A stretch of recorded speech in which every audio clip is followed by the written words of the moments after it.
Bonjour chers amis, bienvenue sur Légendes d'Afrique. Aujourd'hui, nous allons parler d'un sujet aussi puissant que fragile. La confiance. Ce lien invisible qui nous unit aux autres, qui nous rassure, qui nous permet d'avancer sans crainte. Mais que se passe-t-il quand cette confiance est brisée? Comment se reconstruit-on après une trahison? Et surtout, pourquoi la confiance est-elle essentielle dans nos vies? La confiance est un pilier fondamental. Imaginez un monde où la confiance n'existe pas. Où chaque parole est remise en doute, où chaque relation est une bataille de méfiance et d'incertitude.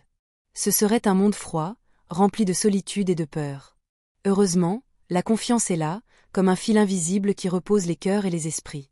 La confiance, c'est plus qu'un simple mot. C'est une promesse silencieuse, un pacte entre deux âmes. Elle est le socle sur lequel reposent nos relations, notre stabilité émotionnelle, notre capacité à aimer et à croire en l'autre. Elle nous permet de nous sentir en sécurité, de nous ouvrir aux autres. On croit en quelqu'un, on se sent protégé dans une relation, sans craindre d'être trahi ou blessé. Elle est essentielle dans tous les aspects de notre vie. Dans l'amitié, elle nous permet de nous confier, de rire sans crainte, d'être nous-mêmes. Elle permet de se livrer sans crainte, de partager nos peines et nos joies, de savoir qu'on ne sera jamais seul. Dans l'amour, elle est la base d'un couple solide, d'une complicité authentique. Elle est cette certitude que l'autre ne nous trahira pas, qu'il sera là dans les moments sombres comme dans les jours heureux. Dans la famille, elle renforce les liens, elle donne aux enfants le courage d'explorer le monde. Elle est le fil qui relève parents et enfants, frères et sœurs, elle est le pilier de l'éducation et du sentiment de sécurité. Dans le travail, elle favorise la collaboration et la réussite collective. Elle est la base de la collaboration, du respect et du sentiment d'appartenance. Mais la confiance ne se donne pas à n'importe qui. Elle se construit avec le temps, à travers des gestes, des preuves d'honnêteté, de respect et de fidélité. La confiance n'apparaît pas du jour au lendemain. Elle se construit comme une maison, brique après brique. Première brique, la sincérité. Sans vérité, il n'y a pas de confiance. Deuxième brique, la constance. Une confiance ne peut pas reposer sur des actes contradictoires. Troisième brique, le respect. On ne peut pas faire confiance à quelqu'un qui nous méprise ou nous manipule. Quatrième brique, le temps. La confiance se gagne avec des actes répétés, et non avec de simples paroles. La confiance ne naît pas d'un simple ou d'une poignée de main. Elle se construit, lentement, au fil du temps, à travers des actes et non des paroles. Un regard sincère peut en être la graine. Des gestes répétés en sont les fondations. Le respect et la loyauté sont les murs qui la protègent. C'est un processus délicat, mais une fois construit, la confiance devient une force puissante. Mais malgré toute sa puissance, elle reste fragile. Il suffit d'un seul coup de masse pour que tout s'effondre, un simple mensonge, une promesse non tenue, une trahison, et tout peut s'effondrer en un instant. Imaginez maintenant une femme qui aime un homme de tout son cœur. Elle lui a tout donné, son temps, ses espoirs, son âme. Un jour, elle découvre un message sur son téléphone. Un message qui ne lui était pas destiné. Son monde s'écroule. En une fraction de seconde, tout ce qu'elle croyait vrai devient un mensonge. Elle n'est plus sûre de rien. Était-ce réel? Était-ce un mirage? Ou encore, un ami d'enfance, un frère de cœur, celui à qui vous avez confié tous vos secrets. Puis un jour, vous apprenez qu'il a raconté vos douleurs les plus profondes à d'autres. Vous ressentez un mélange de colère, de honte et d'incompréhension. Pourquoi? Pourquoi a-t-il brisé ce lien sacré? Une confiance brisée, c'est comme un miroir qui tombe et se brise en 1000 morceaux. Même rappelé, il ne reflètera plus jamais l'image comme avant. Fermez les yeux un instant. Imaginez un enfant qui regarde son père avec admiration, qui croit en lui aveuglément. Il pense que son père est son refuge, son héros. Un jour, ce père lui fait une promesse, « Je serai toujours là pour toi ». Mais un matin, l'enfant se réveille, et son père est parti, sans un mot. L'enfant attend, les jours passent, puis les années. Il ne revient jamais. Cet enfant grandit avec une blessure invisible, un vide qu'aucune explication ne pourra y remédier. C'est ça, la confiance, un lien puissant, mais si fragile. Quand elle est là, elle donne des ailes. Quand elle est brisée, elle laisse des cicatrices profondes. La confiance est vulnérable car elle touche nos émotions profondes. Elle implique d'exposer une partie de nous-mêmes, de croire en l'autre, de lui donner une place précieuse dans notre vie. Et quand cette confiance est trahie, la douleur est immense.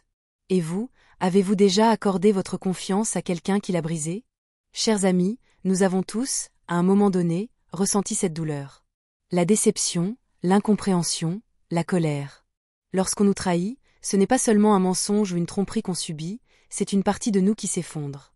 Dans cet épisode, nous allons parler de ce qu'il se passe après, comment surmonter une trahison sans sombrer.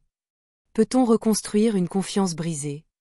Ou faut-il apprendre à vivre avec cette blessure et avancer? Imaginez un homme qui a aimé une femme pendant 10 ans. Il lui faisait confiance aveuglément, croyait en elle comme on croit en un serment sacré. Un jour, il apprend qu'elle menait une double vie. Ce n'est pas seulement son amour qui s'effondre, c'est sa perception de la réalité. Ai-je été aveugle? Comment ai-je pu être aussi naïf? Il se met à douter de tout. Ou cet enfant qui grandit avec des parents qui lui promettent amour et protection. Mais qui, un jour, l'abandonne. Ce même enfant, devenu adulte, ne fait confiance à personne. Il a peur de l'engagement, peur de l'amitié, peur de l'amour. Parce que lorsqu'on est trahi, ce n'est pas seulement la confiance en l'autre qui s'effondre. C'est notre confiance en nous, en notre propre jugement, qui vacille. Pour se reconstruire après une trahison, il faut accepter la douleur. La pire chose à faire après une trahison, c'est de faire semblant que ça ne fait rien. Non, ça fait mal. Très mal. Il faut l'admettre. Pleurer, crier, écrire, parler. Il faut exprimer cette douleur pour qu'elle ne nous consomme pas. Il ne faut pas se blâmer quand on est trahi, on a tendance à se dire « j'aurais dû voir les signes. C'est ma faute, j'ai été trop naïf. » Mais la vérité, c'est qu'avoir fait confiance n'est pas une faiblesse. C'est une qualité. Il faut apprendre à se protéger sans se fermer. Beaucoup de gens, après une trahison, se ferment complètement aux autres. Ils se disent « plus jamais » et construisent des murs infranchissables. Mais en faisant ça, ils ne se protègent pas. Ils s'enferment. Il ne s'agit pas d'arrêter de faire confiance, mais de la donner à ceux qui la méritent vraiment. Comment? En observant les actions, et non seulement les paroles. Il faut prendre le contrôle de sa vie. Une trahison nous donne l'impression d'avoir été manipulé, d'avoir perdu le contrôle. Mais la meilleure revanche, c'est de se reconstruire. Retrouver confiance en soi, se fixer de nouveaux objectifs, montrer que l'on peut avancer, même après une blessure.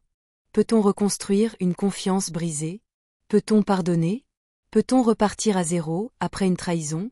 Cela dépend. Certaines blessures sont trop profondes. Parfois, la meilleure solution est d'avancer sans l'autre. Mais parfois, avec du temps et des preuves concrètes, la confiance peut renaître. Voici 3 clés pour reconstruire la confiance. Le temps, la confiance ne se regagne pas en un jour. Les preuves. Les mots ne suffisent pas, ce sont les actions qui comptent. L'honnêteté, il faut être transparent, reconnaître ses erreurs et être patient.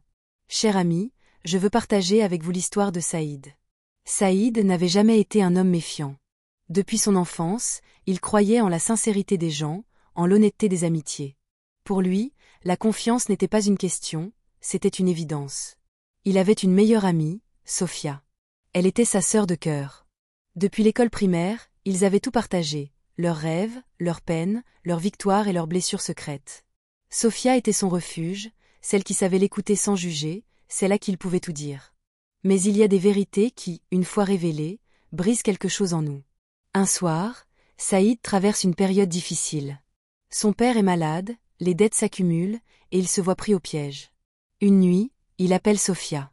Il lui parle à cœur ouvert, lui avoue ses angoisses, sa peur de l'avenir, sa honte de ne plus pouvoir subvenir aux besoins de sa mère.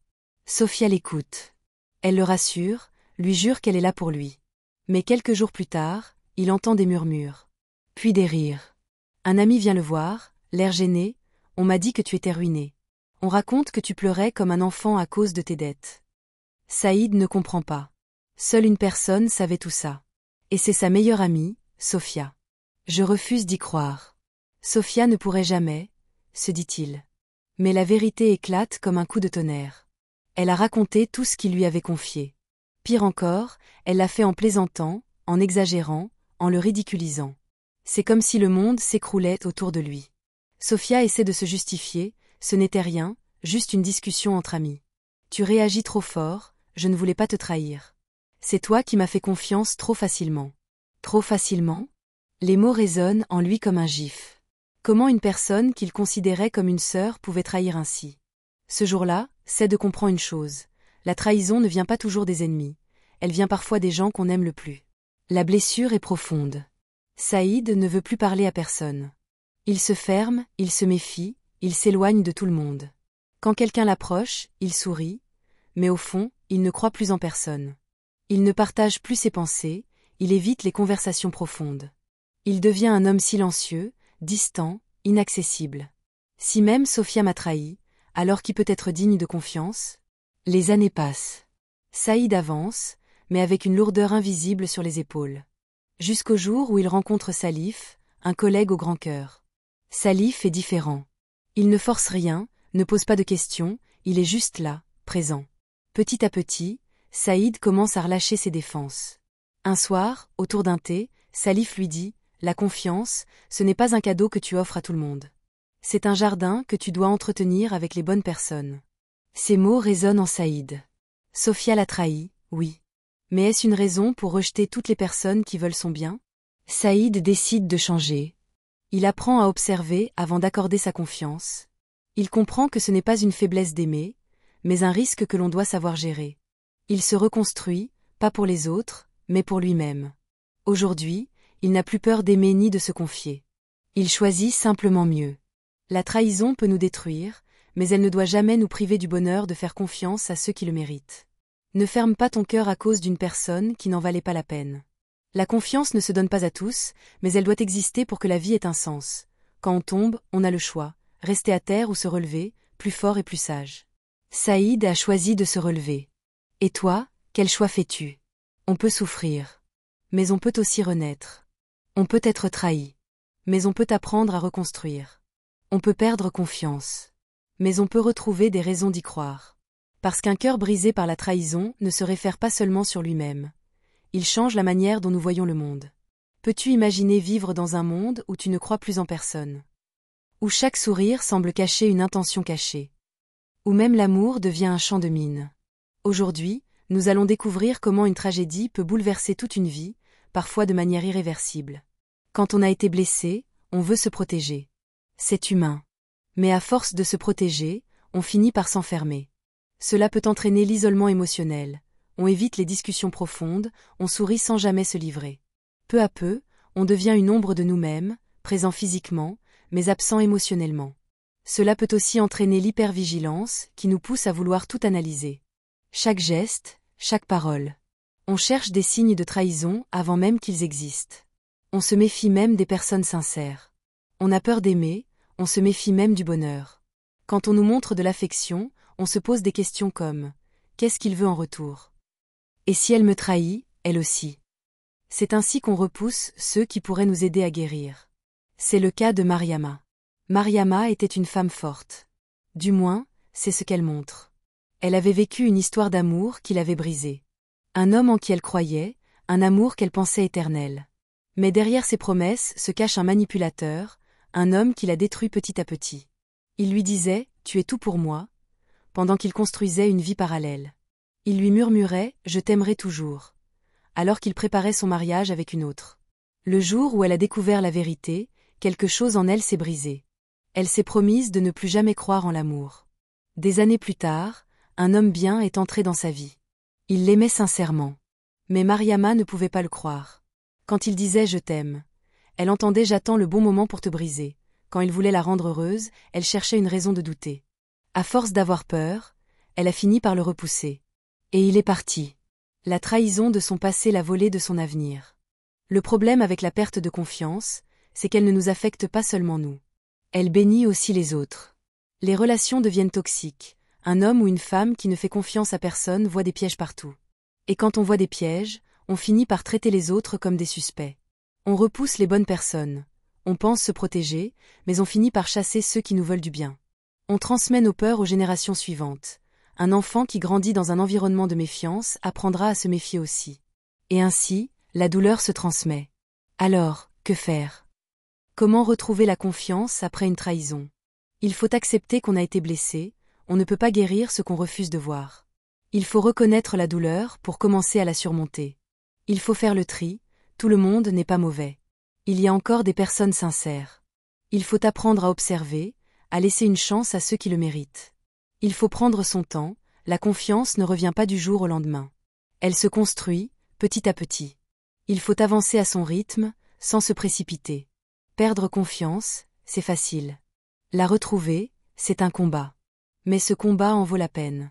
Parce qu'au bout du chemin, il y a la possibilité d'aimer à nouveau, de croire à nouveau, de vivre pleinement. Alors aujourd'hui, je te pose une question. Es-tu prêt à donner une nouvelle chance à la confiance?